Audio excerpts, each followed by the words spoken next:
Estamos a escasos 2 meses, ¿cierto?, de terminar el año y comenzar el 2024. El 1 de enero estrenaremos alcaldes, gobernadores, concejales y diputados, y también salario mínimo. Gigi, televidentes, a propósito del tema, ¿cuál debería ser el salario mínimo ideal para dar mayor equilibrio a la economía, pero también a la capacidad adquisitiva de los trabajadores? Carmen Alicia Sarmiento, en el Centro con su invitado, desarrolla este tema. Carmen, volvemos con usted.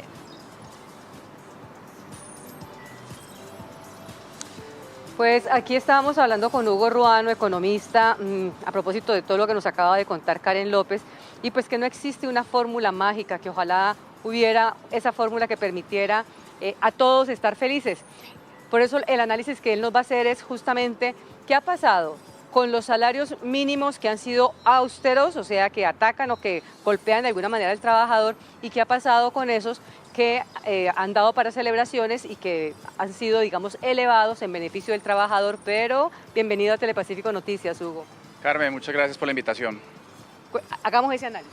Rápidamente, efectivamente no existe fórmula clara para saber cuál es el justo medio de un salario mínimo. Lo que sí podemos evaluar son los antecedentes de incrementos drásticos, por ejemplo en el caso de Duque. Recordemos que subió un 10% el salario mínimo cuando la inflación estuvo en un 5%, y esto lo que generó fue que gatilló inmediatamente un proceso inflacionario asociado incluso a factores como la pandemia, donde la expansión de dinero, sí, le das dinero a la gente, pero si no hay la capacidad de compra y si los productores no están preparados para atender esa demanda, lo que hace es generar una competencia entre precios, y eso genera un incremento adicional.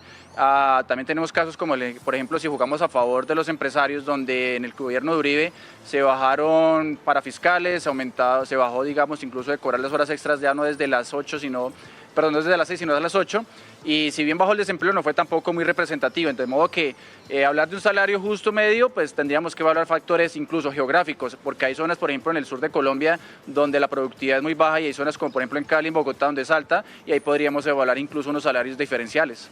Aunque quisiéramos ser más positivos o más optimistas, más esperanzadores, lo que acaba de decir la ministra, buscar un salario mínimo que mejore la capacidad adquisitiva de los trabajadores, y usted me dice que lo que está pasando con la gasolina no va a ayudar. Claro, en la teoría es muy valioso lo que dice la ministra de Trabajo y todos sus ministros, incluso el de Hacienda, pero si tenemos en cuenta en la práctica, vemos cómo factores asociados al control y regulación del gobierno, como la gasolina, hace que por más que a mí me incrementen un 10, un 20%, pueden subir 2 millones, pero si la canasta familiar y el producto de las canastas familiares, el pan, el huevo que se maneja, porque se transporta por las carreteras, y los transportadores tienen un incremento de, ahora el diésel, que es de 9.000 a 15.000, 16.000 pesos, sin duda eso tendrá unos efectos muy drásticos en los bolsillos de los colombianos, por más que nos incrementen un 10, un 15%.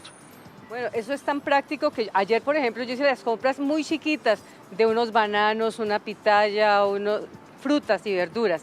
Cuando me dijeron 43.000 pesos casi me desmayo, porque yo creí que eso iba a ser una cosa de 15.000 pesos, definitivamente.